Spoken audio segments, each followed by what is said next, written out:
Let's understand controlling. Controlling होता है क्या मैनेजमेंट में? ठीक है, basically planning and controlling goes hand by hand. Planning के साथ साथ ही चलता है कंट्रोलिंग। अगर प्लानिंग आपने कर रखा है, अगर आप कंट्रोल नहीं करते हैं तो आप गोल अचीव नहीं कर पाएंगे। ठीक है, प्लानिंग इज नॉट इनफ। आपने प्लान कर रखा है और सारा काम कर रहे हैं उसे अचीव करने के लिए, अगर आप कंट्रोल नहीं करते हो तो आप एक्यूरेटली गोल अचीव नहीं कर पाओगे। बेसिकली क्या होता है कंट्रोलिंग में, we check on a certain interval, check on certain interval. ठीक है,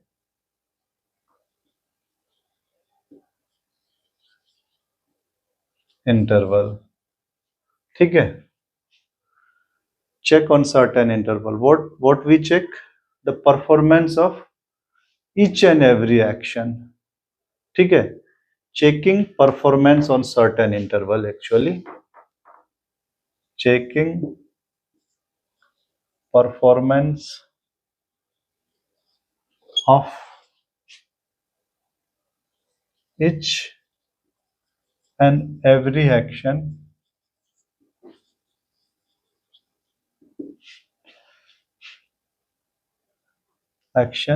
on certain interval.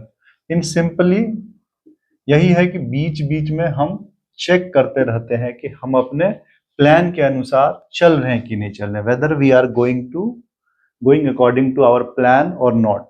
अब चेक क्या क्या हो सकता है, हमने क्या क्या टारगेट, बेसिकली प्लान के थ्रू हम क्या करते हैं, हमने टारगेट फिक्स कर रखा है, या हमारा गोल्स होगा, ऑब्जेक्टिव्स होगा, वॉट। अब टारगेट हमने क्या फिक्स कर रखा है, से फॉर एग्जांपल कि कॉस्ट ऑफ प्रोडक्शन हमारा,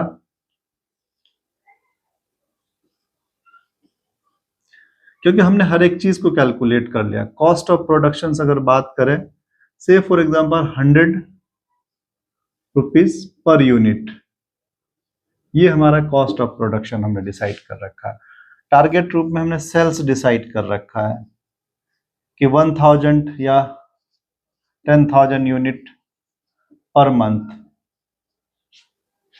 production target,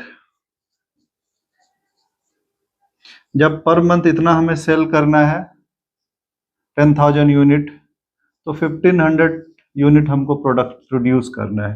there are so many targets, employ कितना। अब इस टारगेट को हमने, ये तो प्लान से हमने ड्राइव किया, this are derived from the plan. तो हम इस प्लान के अनुसार चल रहे हैं कि नहीं चल रहे। से फॉर एग्जांपल हमारा कॉस्ट ऑफ प्रोडक्शन जो है 100 रुपी पर यूनिट आना चाहिए। ठीक है, लेकिन ऑन अ सर्टेन इंटरवल, ये तो एक महीने का हमने target, on a certain interval we need to calculate कि हमारा कॉस्ट 100 रुपी ही जा रहा है या इससे ज्यादा या कम हो रहा है। ठीक है, हमने से फॉर एग्जांपल एक महीने का टारगेट प्लान कर रखा है, लेकिन हो सकता है 2-3 दिन के अंदर या कुछ हम प्रोड्यूस कर लिए हैं, तो उसमें से सारा कैलकुलेट करते हैं, सारे प्रोडक्ट का कॉस्ट निकालते हैं कि हमारा एग्जैक्टली कितना आ रहा है। 1-2 दिन के बाद या थोड़ा प्रोड्यूस करके, अगर हमारा टारगेट ये है 1500, तो 100 पहले प्रोड्यूस करके हम कॉस्ट चेक करते हैं कि हमारा कितना आ रहा है। से फॉर एग्जांपल हमने टारगेट फिक्स रखा है, जिसको हम स्टैंडर्ड कॉस्ट कहते हैं। बेसिकली प्लान में जो होता है वो स्टैंडर्ड कॉस्ट होता है। ठीक है, दैट इज 100, बट एक्चुअल में हमारा क्या आ रहा है, एक्चुअल में अगर हम कैलकुलेट, सी फॉर एग्जांपल 120 आया, तो हो सकता है कम भी आए, तो 120 आ गया, तो स्टैंडर्ड हमारा 100 है और एक्चुअल में 120 है रुपीज है, तो 20 रुपए का डिफरेंसेस है। This 20 rupees differences is called deviation. Okay,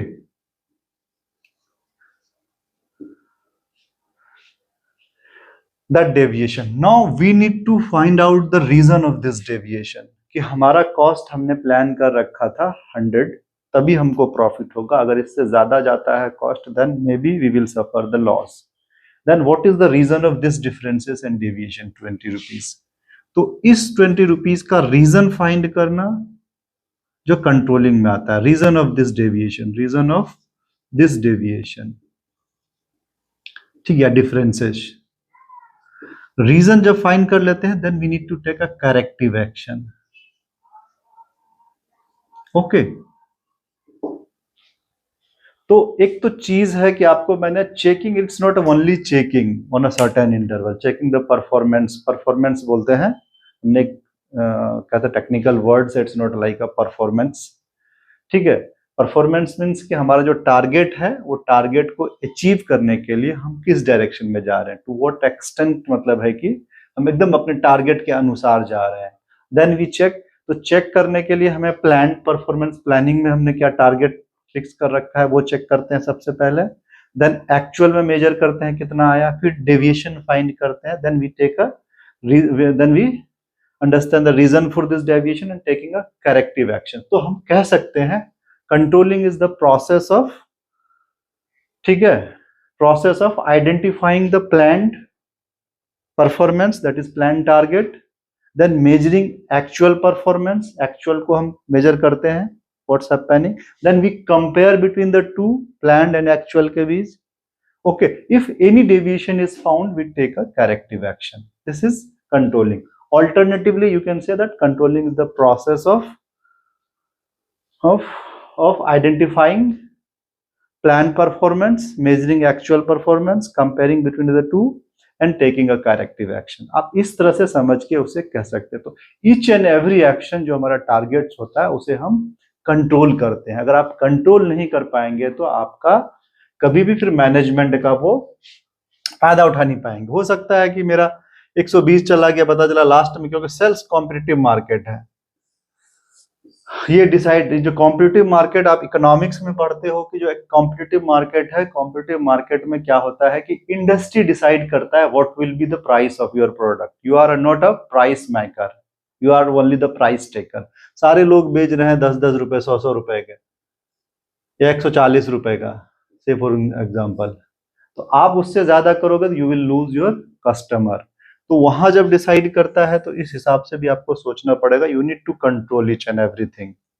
ठीक है, ये तो हमने सिर्फ कॉस्ट का दिया कि कॉस्ट को कैसे कंट्रोल करेंगे।